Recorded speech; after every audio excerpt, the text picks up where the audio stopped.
नमस्कार, जोहार, झारखंड देख रहे हैं आप और मैं हूं आपके साथ सोनाली सिंह। जामताड़ा में झुंड से बिछड़े हाथी ने सड़क से गुजर रहे एक मजदूर को पटक पटक कर मार डाला। मेजाम थाना क्षेत्र के चंद्रदीपा की ये पूरी घटना बताई जा रही है। तो जामताड़ा में हाथियों का आतंक साफ तौर पर देखा जा रहा है। सड़क से गुजर रहे मजदूर को हाथी ने पटक पटक कर मार डाला। मृतक की पहचान लाधना गांव के सियालपाड़ा टोला के बाबूधन हेम्ब्रम के रूप में की गई है। वहीं हाथी के हमले में उसका एक साथी भी जख्मी बताया जा रहा है। मजदूर की मौत से लोगों में आक्रोश है। गुआकोला तालेबेड़िया के इलाके में हाथी घूम रहे थे। इसकी जानकारी लोगों ने वन विभाग को दी थी, लेकिन वन विभाग पटाखा और किरासन तेल मुहैया कराकर चैन की नींद सो गया। और जब हादसे की जानकारी मिली तो वन विभाग ने हाथी को खदेड़ा। हाथी फिलहाल फतेहपुर के ताराबहाल इलाके में घूम रहा है, जिससे लोग भयभीत दिख रहे हैं।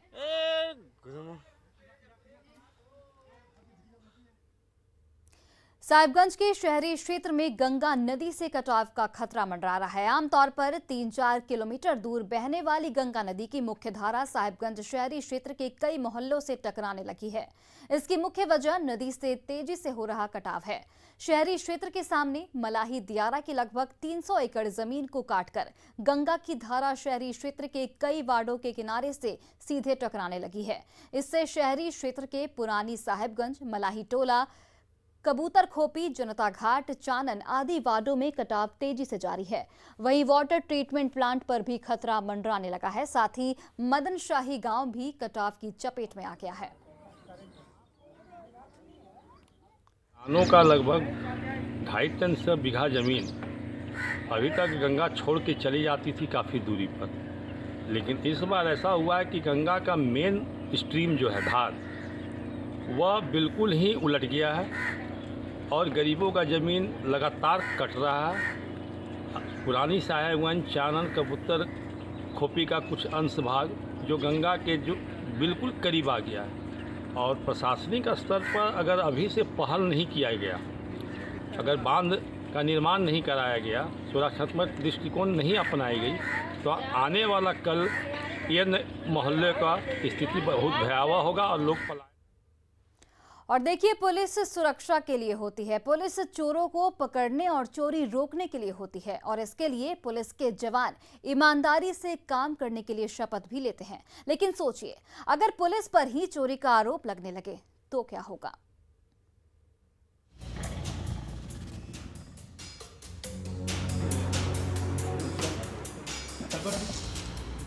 सिमडेगा पुलिस पर कलंक लगा है। एक ऐसा कलंक जिसने सिमडेगा पुलिस को सवालों के घेरे में लाकर खड़ा कर दिया है। कुछ दिनों पहले सिमडेगा की बांसजोर पुलिस ने 2 ज्वेलरी तस्कर को भारी मात्रा में चांदी के साथ पकड़ा। पुलिस की खूब तारीफ हुई, लेकिन इस उपलब्धि के बाद बांसजोर पुलिस पर सोना छिपाने का आरोप लगने लगा और बांसजोर पुलिस जांच के घेरे में आ गई।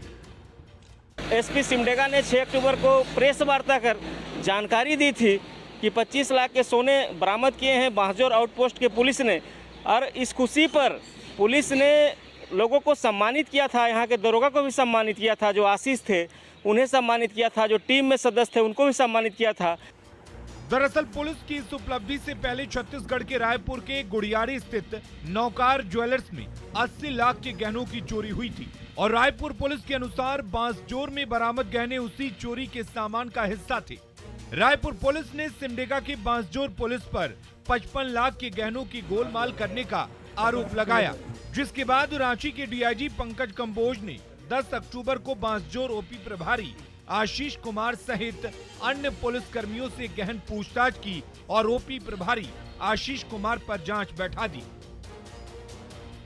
2 से 3 अक्टूबर की रात रायपुर में एक गहने के दुकान पर चोरी हुई थी, जिस पर त्वरित कार्रवाई करते हुए 3 अक्टूबर को सिमडेगा के बांसजोर ओपी पुलिस ने आरोपियों को पकड़ा था। पर जब रायपुर पुलिस ने सारी बात का पोल खोला कि सिमडेगा पुलिस ने कुछ गहने अपने पास छुपा लिए हैं, और उसके बाद तार जुड़ता गया और अब धीरे धीरे सिमडेगा पुलिस के माथे पर कलंक की गाथा लिखी जा रही है।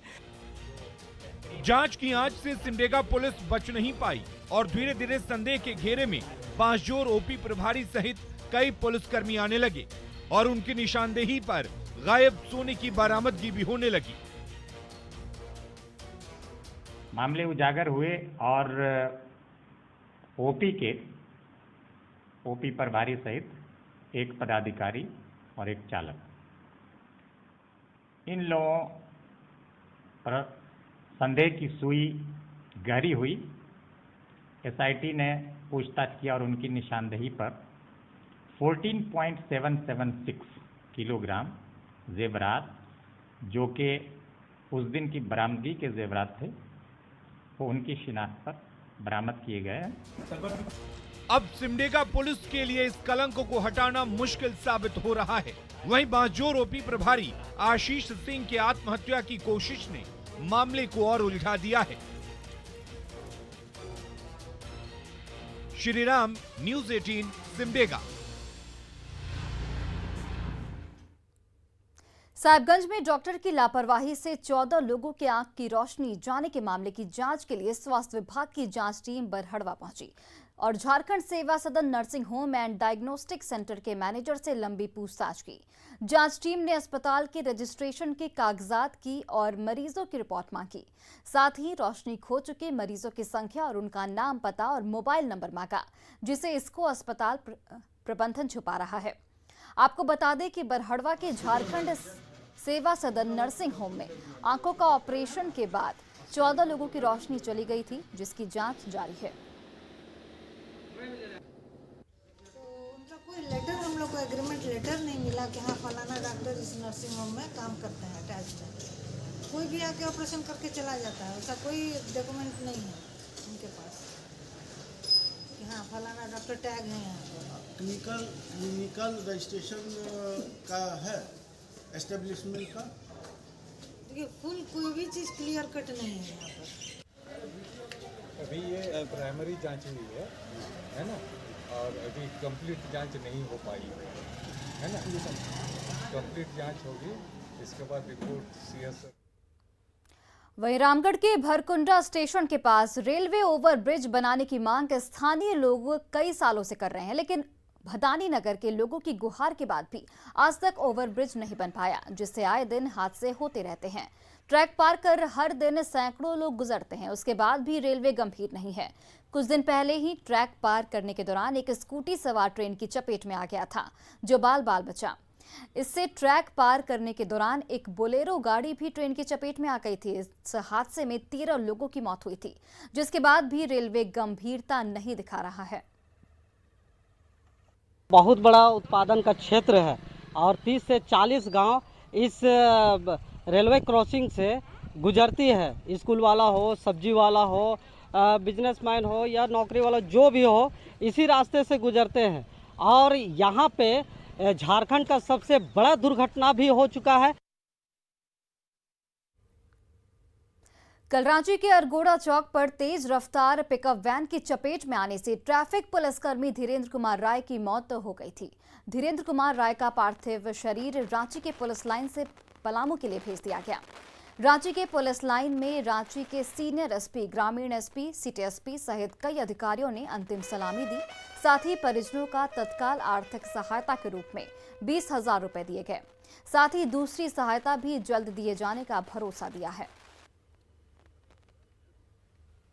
अब हम अपने गांव पर ले जा करेंगे और इसमें सरकार हमको आर्थिक मदद या शारीरिक मदद क्या करेंगे वो तो विभागीय लोग भी समझेंगे, लेकिन मेरा कहना है कि एक लड़का है, इसे नौकरी मिलनी चाहिए, इनको पत्नी को पेंशन लागू होना चाहिए, बशर्ते इनका जो अभी जो मुआवजा होना चाहिए वो मिलनी चाहिए। जवान आज हमारे बीच नहीं रहा, ये बहुत ही दुखद घटना है। और इस बीच हम लोगों ने जितनी भी राशि देने के लिए पूर्व में जो प्रावधान थे उससे बढ़ चढ़कर अभी वर्तमान में हम लोगों ने उनको सहायता राशि दिया है। और इन फ्यूचर हम लोग उम्मीद करते हैं इससे जो भी लाभ मिल रही है इससे जितना हो सके मैक्सिमम हम लोग उनको लाभ देने का प्रयास कर रहे हैं। रांची में बीजेपी अनुसूचित जनजाति मोर्चा के राष्ट्रीय कार्य समिति की 2 दिवसीय बैठक खत्म हो गई। बैठक में आदिवासियों के विकास का संकल्प लिया गया, पलायन रोकने और आदिवासियों को रोजगार देने का फैसला लिया गया।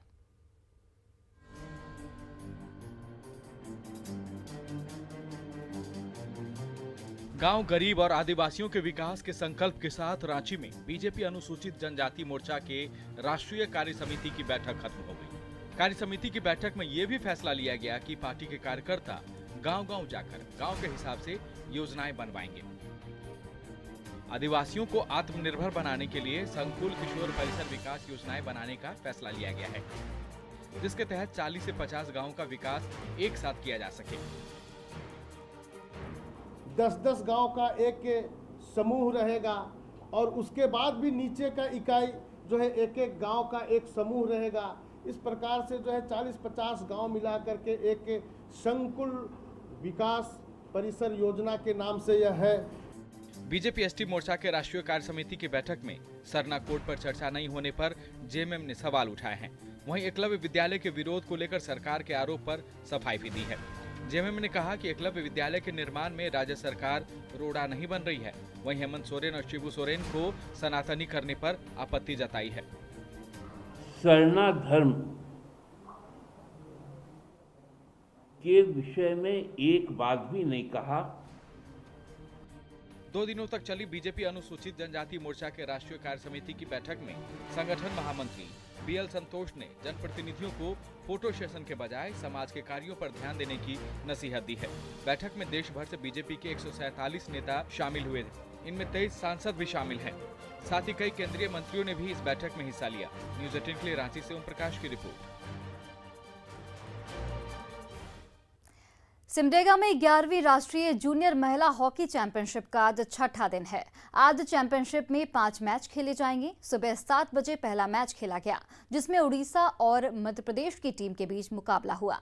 इसमें उड़ीसा ने मध्य प्रदेश को 9-0 से मात दी। वहीं दूसरे मैच में छत्तीसगढ़ और हिमाचल प्रदेश की टीम के बीच भिड़ंत हुई, जिसमें छत्तीसगढ़ ने हिमाचल प्रदेश को 6-3 से हरा दिया। इस प्रतियोगिता में तीसरा मैच चंडीगढ़ और जम्मू कश्मीर के बीच है, जबकि चौथा मैच बिहार और गोवा, वहीं 5वां मैच उत्तर प्रदेश और उत्तराखंड के बीच खेला जाएगा।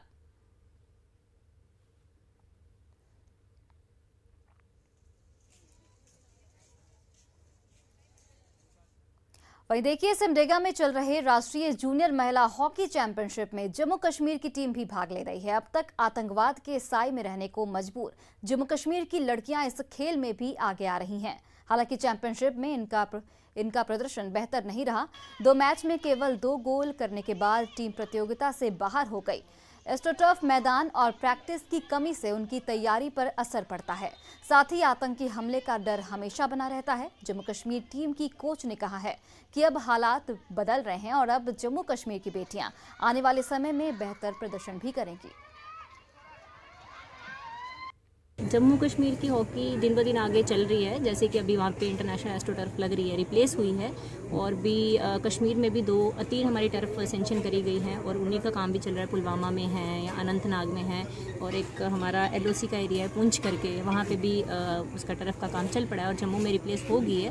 तो आने वाले दिनों में आई होप कि एक अच्छी टीम वहाँ से निकल सकती है। बिकॉज अगर आप रेगुलर प्रैक्टिस पे जा रहे हैं तो बीच में कुछ भी हमला हो जाता है, इसके डर से कुछ पेरेंट्स भेजते नहीं हैं। और उस तरीके से हम लोग, कुछ गर्ल्स जो है वो भी घर से निकलती नहीं हैं ड्यू टू दिस कि हाँ घर वाले नहीं अलो करते हैं कि हाँ ठीक है हम नहीं भेज सकते हैं। तो सुरक्षा के लिए, हाँ सुरक्षा के लिए अभी है तो, बट एक पेरेंट्स का डर रहता है कि हाँ हम लोग कैसे लड़की भेज सकते हैं, लड़की है कैसे भेजेंगे, नहीं थोड़ा डर रहता है। लड़कों का थोड़ा चला जाता है, बट नहीं, उस हिसाब से अभी सुरक्षा चल रही है। आई होप आने वाले दिनों में और अच्छा करके तो लड़कियाँ कश्मीर से भी डेफिनेटली आएंगी।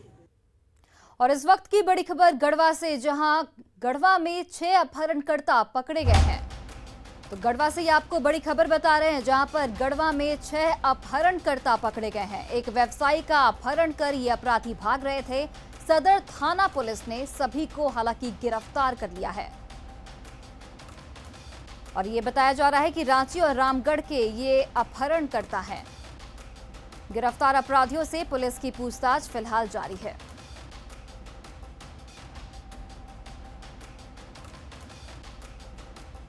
तो गढ़वा से एक बड़ी खबर आपको बता रहे हैं, जहां पर 6 अपहरणकर्ता पकड़े गए हैं। एक व्यवसायी का अपहरण कर ये अपराधी भाग रहे थे। हालांकि पुलिस ने इन्हें गिरफ्तार